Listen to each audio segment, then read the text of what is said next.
Welcome to the second season of Over to Europe. This podcast is produced by the community of CIVICA, the European University of Social Sciences. CIVICA unites 8 leading European higher education institutions to create the next generation European university. One of the primary goals of CIVICA is to connect these 8 universities to promote the exchange of knowledge and resources for the European common good. In the second season, we zoom into CIVICA's research focus areas. For CIVICA, research is one of the key instruments to achieve its long-term goal of creating shared European knowledge.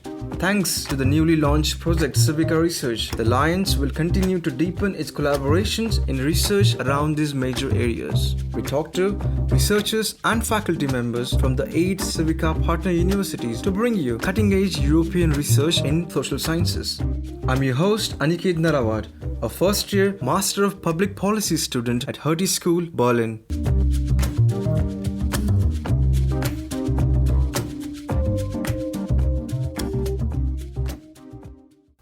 In the times of a severe crisis, our systems go through the test of resilience. The pandemic has been one of the biggest tests for our domestic and international governance system in recent times. It not only pushed the boundaries of our current system, but exposed some of the loopholes and their large-scale repercussions. With the large-scale rollout of vaccination across the world, we can cautiously hope that we are about to turn the page of the pandemic. Based on the learnings from the failures and successes of managing the pandemic so far, we can re-evaluate parts of the system that have not been very effective in the pandemic. In the 21st century, our world is more connected than it has ever been before. Our political, economic, health, and many more systems rely on each other heavily. In such a highly intervened world, we need smoother and more effective international governance systems. The pandemic has shown how health risks in one country spread across the world like wildfire within a few months and shut down the whole world. In this episode, we evaluate the global cooperation system from the point of view of the recent health crisis and discuss what needs to be changed in the coming years. To discuss this, I speak to 2 experts, Inge Kaul, a senior fellow at the Hertie School Berlin and non-resident fellow at the Center for Global Development, Washington, D.C. Previously, Dr. Kaul has served as director of the Human Development Report Office and the Office of Development Studies at the United Nations Development Program, New York. The other expert is Stephen Roberts, a global health security scholar and fellow in global health policy at the London School of Economics and Political Science. Dr. Roberts is currently a lecturer in global health at UCL Institute for Global Health.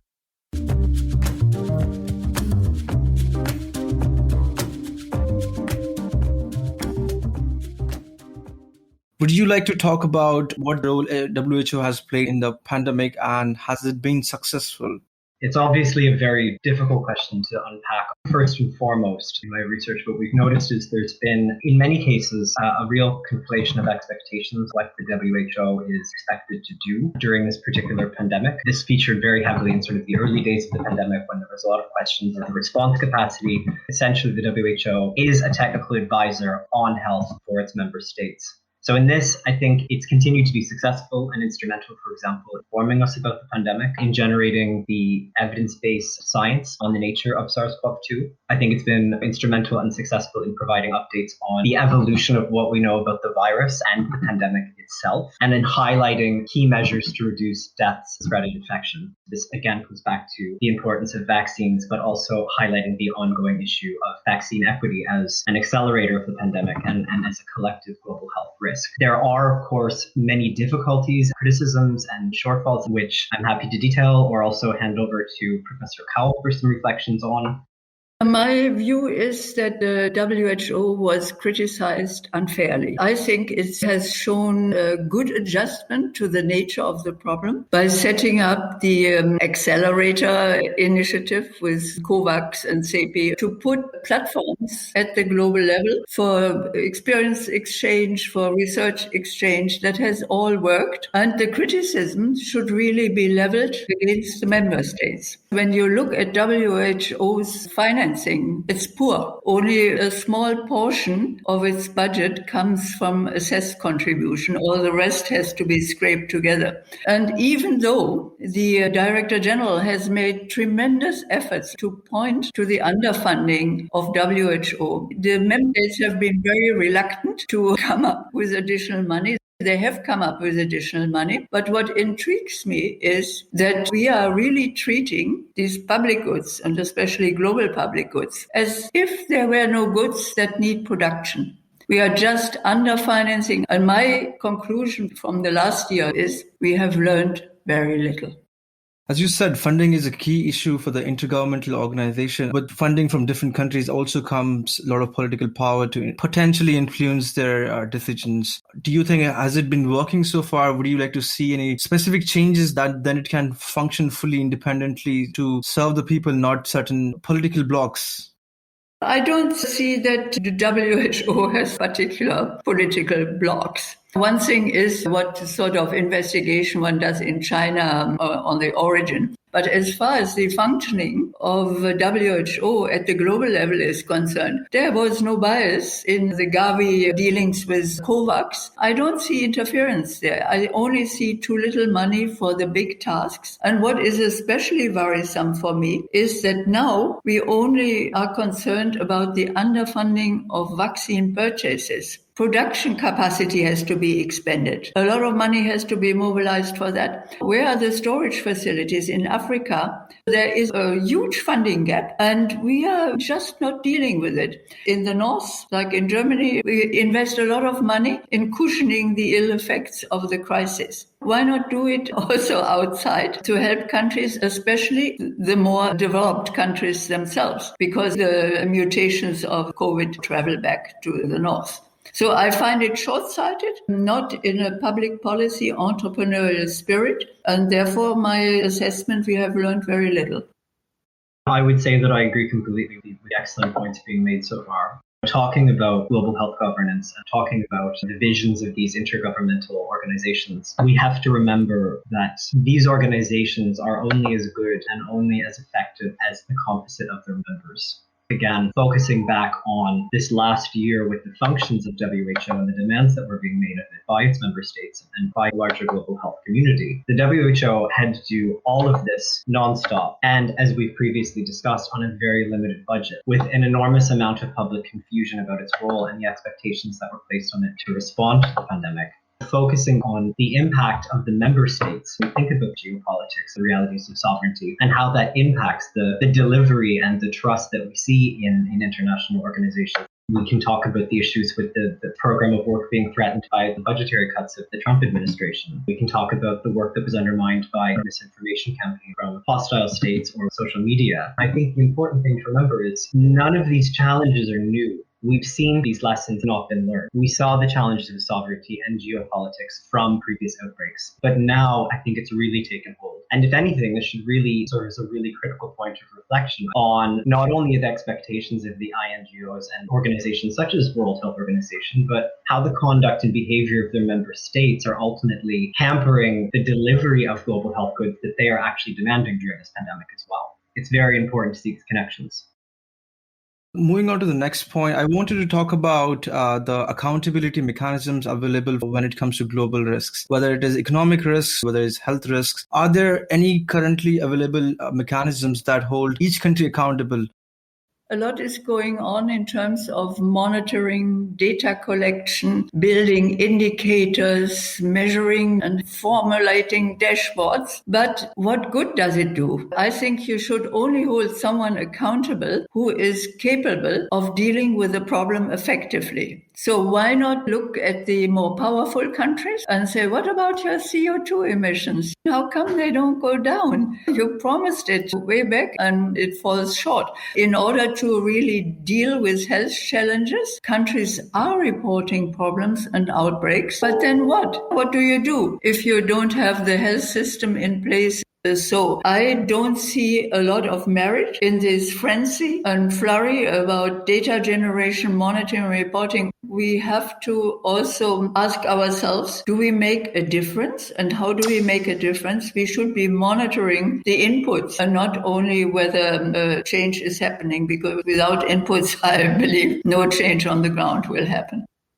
On the similar lines, I would like to ask the questions, how do you think the accountability mechanism has worked in the particular case of pandemic? Have you learned something? That's an excellent question. I think it's very important to consider what we mean when we talk about available mechanisms for holding states accountable during public health emergencies and the ability to implement and to enforce this on a global scale. We've seen previously with the international health regulations, which were revised and put into place in order to increase the global collective monitoring and surveillance of new disease outbreaks post-SARS. States, according to the IHR, were legally obligated to report the outbreak of diseases to WHO within 24 hours of the emergence of a certain amount of listed diseases and any type of new diseases and pathogens. And we saw on numerous times that the issue was this was the theoretical or the normative obligation. Again, sovereignty prevailed, and states were unwilling to disclose this information and to share this information with partner states and with WHO as well. This is not something new that we are seeing within the COVID-19 pandemic. We're seeing again that this is a sovereignty-based and geopolitical challenge as well. There are a number of issues which can support or impact on a state's ability to report an infectious disease outbreak. The discussion is much more complex when we talk about data sharing practices, surveillance technologies, reimbursements and support, but it's been incredibly difficult to implement and enforce these accountability mechanisms with all of the upcoming interest in this international pandemic strategy, which will, as we are told, be legally binding. It's a very interesting prospect in theory, but the negotiations are scheduled for November of this year. It's critical to bring 194 countries on board in this agreement to have a legally binding agreement as well. I think the details of what is considered legally binding and what the perimeters for that are will emerge, and it'll be very interesting in the details of the negotiations. Talking about geopolitics, vaccine distribution, Professor Kaul, would you like to talk about the distribution of vaccine and the role of geopolitics and how successful we have been in distributing the vaccines so far?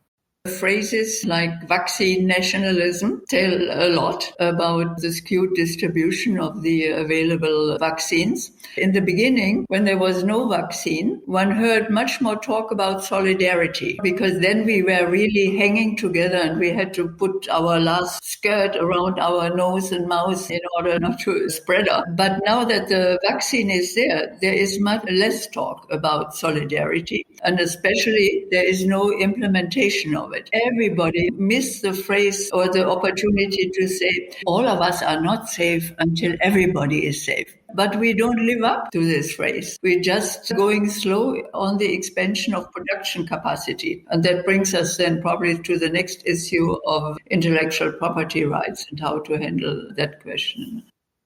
Speaking of geopolitics, we see the geopolitical aspects within vaccine distribution in two very distinct ways from my perspective. The first is very much around the existing divide and the enormous inequities that exist between high-income countries on one hand and low- and middle-income countries on the next. By that, I mean that the traditional patterns of infrastructure, for example, for the development of technologies and therapies, we saw there was obviously wealthy countries had the capacity to produce these new therapies. And on the other hand, they had the economic clout in order to access these. We're seeing this again in a very similar way in the context of vaccine access and vaccine equity. We see this in the obscene amount of vaccines that many high-income countries have been able to amass in a very short amount of time. How can we ever begin to kind of entertain a future of global health equity when these realities continue to persist within pandemic times, but also in ordinary non-pandemic settings as well? The second point we really see, it's been very well documented, the great power battle with the distribution of vaccines, which in many cases has happened because of the vacuum that has been created by many high-income states dominating the vaccine market and dominating the vaccine stock. And then what you see, obviously, is vaccine diplomacy.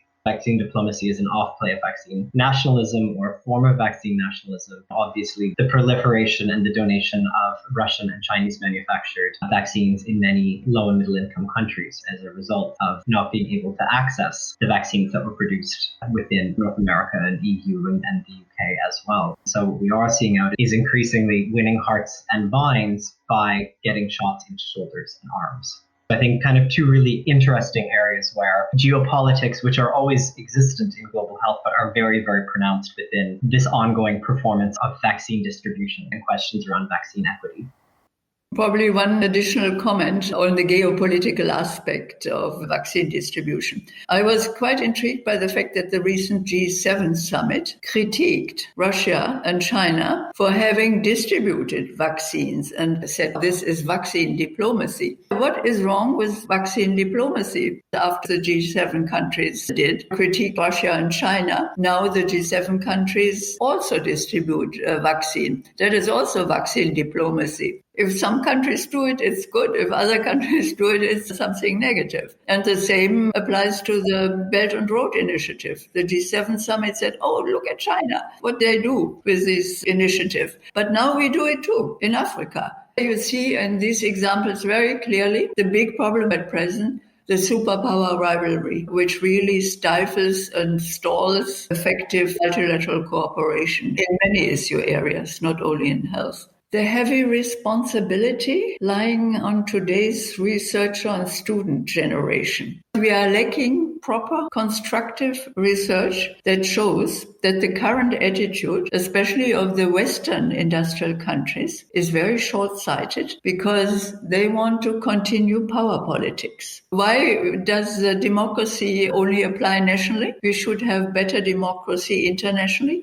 Africa is constantly saying we want to have more joint agency, we want to have a more effective voice in matters that concern us. That democracy and joint decision-making is lacking. And there is realism lacking on the part of the conventional powers. They have to see that the days are gone. We are now living in these areas of interdependence where global public goods are involved. There you can't use the military, you can't pull your muscles, you have to cooperate. At present, many countries are fearing, especially the most powerful ones, about their sovereignty. I have come up with a new paradigm, the dual compatibility paradigm. We have to find ways to make international cooperation compatible with sovereignty. It should be a good deal for everybody concerned. In return, states should also commit not to just push any kind of garbage across borders, diseases, pollution, so that the exercise of national sovereignty is globally compatible. You can easily show that this would pay, even in a relatively short period of time, and everybody was better off. But what many countries are not doing right at present is to distinguish when to compete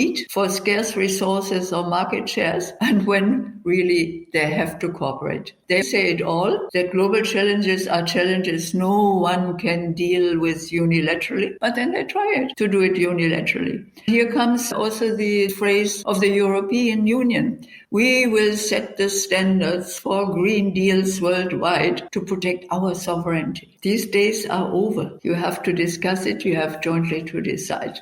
Otherwise, there will be storms, floods, terrorism, more this, more that, more everything, and we will dearly pay for it. Therefore, I say realism is lacking. We don't know what is really good for ourselves. If you look at even the democratic countries, as you were talking about G7, they also work towards serving the interests of their own people, of their own countries, but not the global community. How do we depoliticize some of the aspects of the global governance system so that we are able to help people in need, not just to work towards your own political inclinations? A thinking exercise that I often work with my own students or with my research partners as well, that I do think gets forgotten about and omitted within all of these discussions about the future of global health security, a life after COVID, focusing on a very understandably planetary level. The phrase that I'm always guided by is global health is ultimately local health. And I think this has been forgotten about in many cases within this pandemic and within this rush to restructure and bolster global health security. These are different thinking exercises that it's important on the basis of citizens to recognize that global health begins local. This means supporting political and social groups who have committed to a shared vision of global health for the future. So the recognition of the need that global health needs to be there. It needs to serve a purpose, to be fostered in a vision of social justice, of collective security on one hand, and also collective risk on the other, right? On the local part of citizens, of groups, this is related to governance as well. We need to support governments and political groups that take this seriously, that will make commitments to future global health security that is based on key things like equity, and that does entertain these big challenges and think of a way of working on these things together. Because we have seen more than once now what happens when states enact a state-centric approach to these public health emergencies. It doesn't work. We've seen this from past public health emergencies. But if you look at COVID-19 particularly, any state that was once considered successful for its particular response from the beginning of the pandemic in March 2020 until now has fallen. It's very hard to locate a state and say, this state went at it alone and they have a successful sterling record on this. It's recognizing on one hand that global health begins locally and global health is local health. And then I'm very inspired by education and future generations and how their perspectives and their way of working might be different than the ways we've been doing things up until now. I think it's very key to promote global health education, this awareness of global health and the challenges and the importance of it, to continue to reflect on the many disastrous lessons that we've had to learn with COVID-19 in order to challenge future generations to think about global health in collective terms when it comes to health challenges.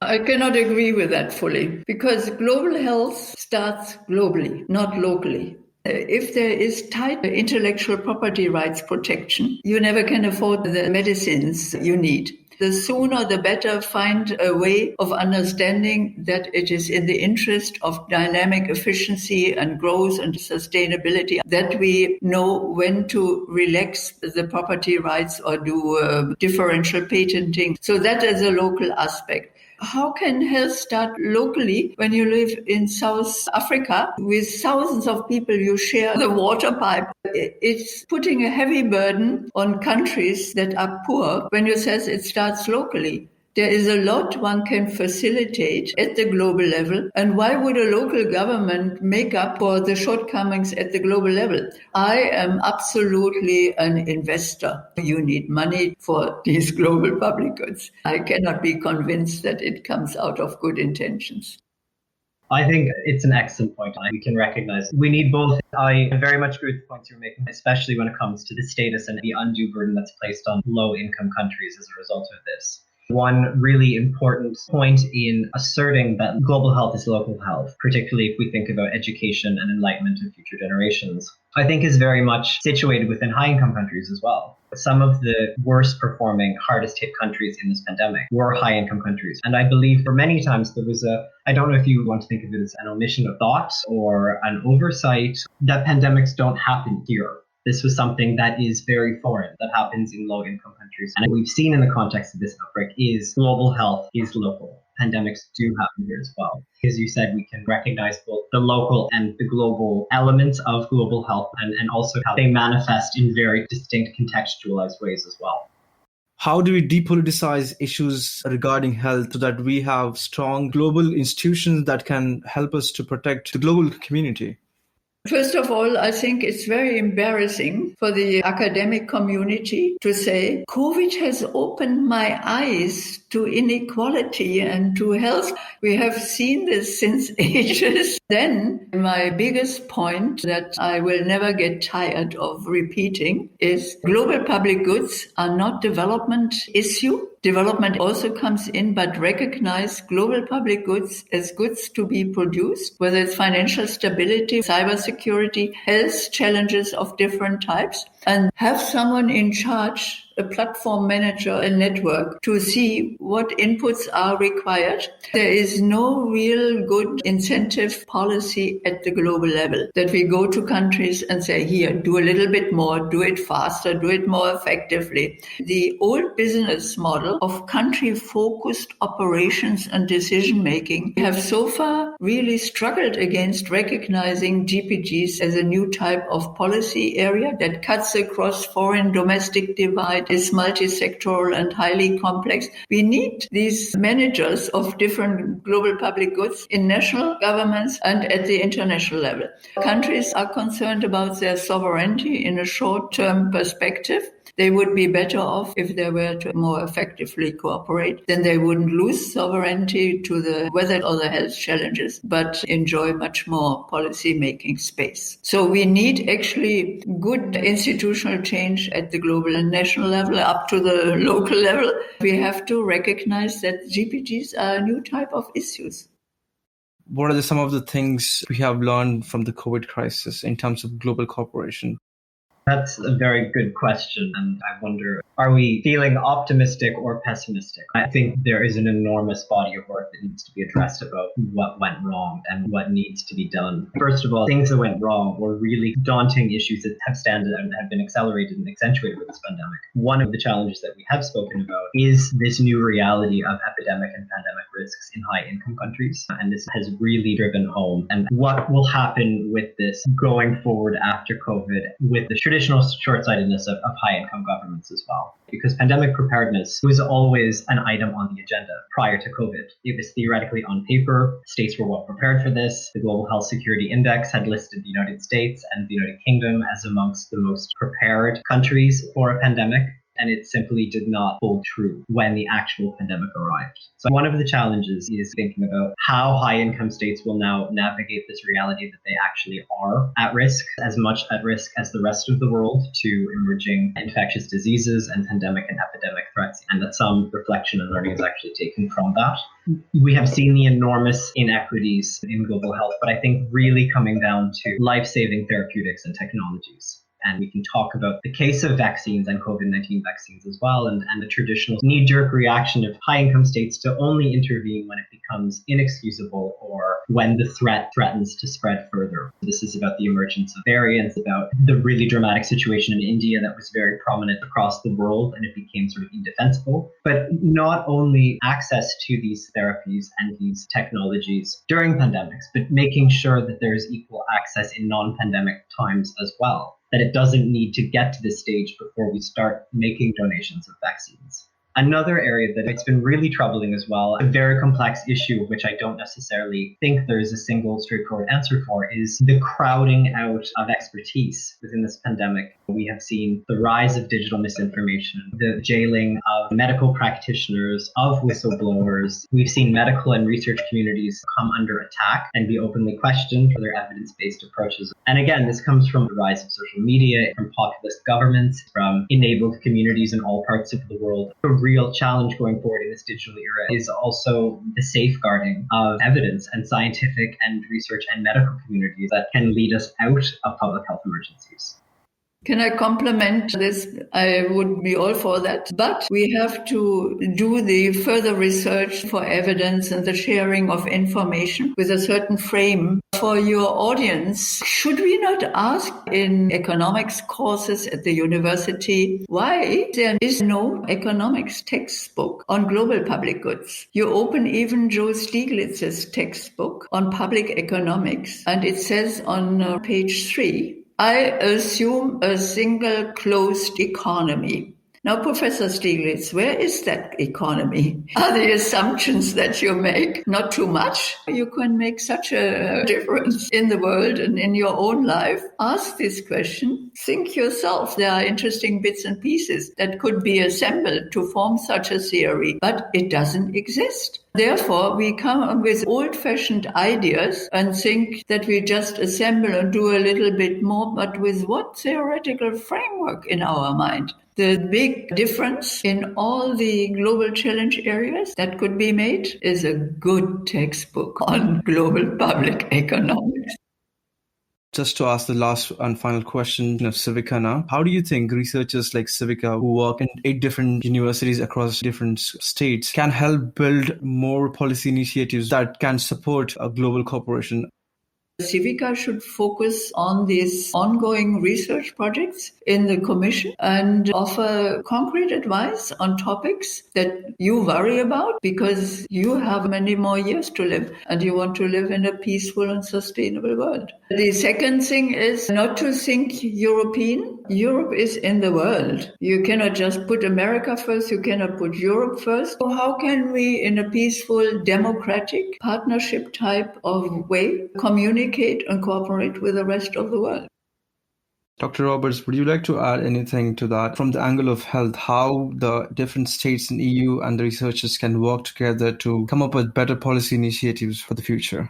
Well, I think the important crux was really unpacked brilliantly by Professor Kaul. It's also important to recognize the current positionality in which I find myself in as a researcher at a British university in a post-Brexit world. So I'm very happy with the contributions brought forward by Professor Kaul on this. And again, in the same way that Europe is part of the world, we in the United Kingdom are also part of the world as well. So developing these policy interventions to these very complex problems within global health requires large network thinking, whether that is beyond the state, whether that is beyond a particular regional bloc.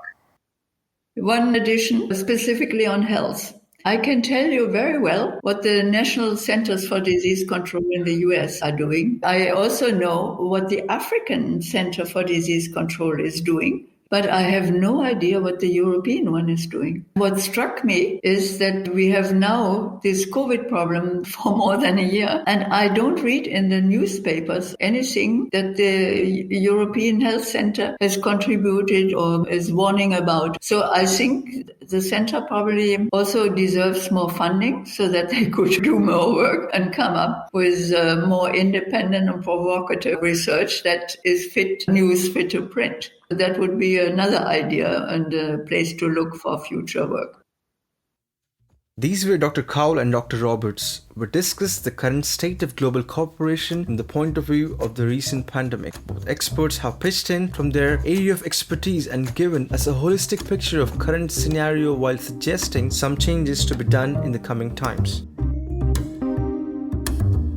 The second season of Over to Europe is produced by me, Aniket Narawat, and edited by Ricardo Colella, Civica Associate at Hertie School, with the help of Civica Community. Music in this episode was created by Kevin MacLeod. This podcast is funded by the German Academic Exchange Service. Subscribe and learn more at www.civica.eu/over to Europe. Stay tuned for our next episode.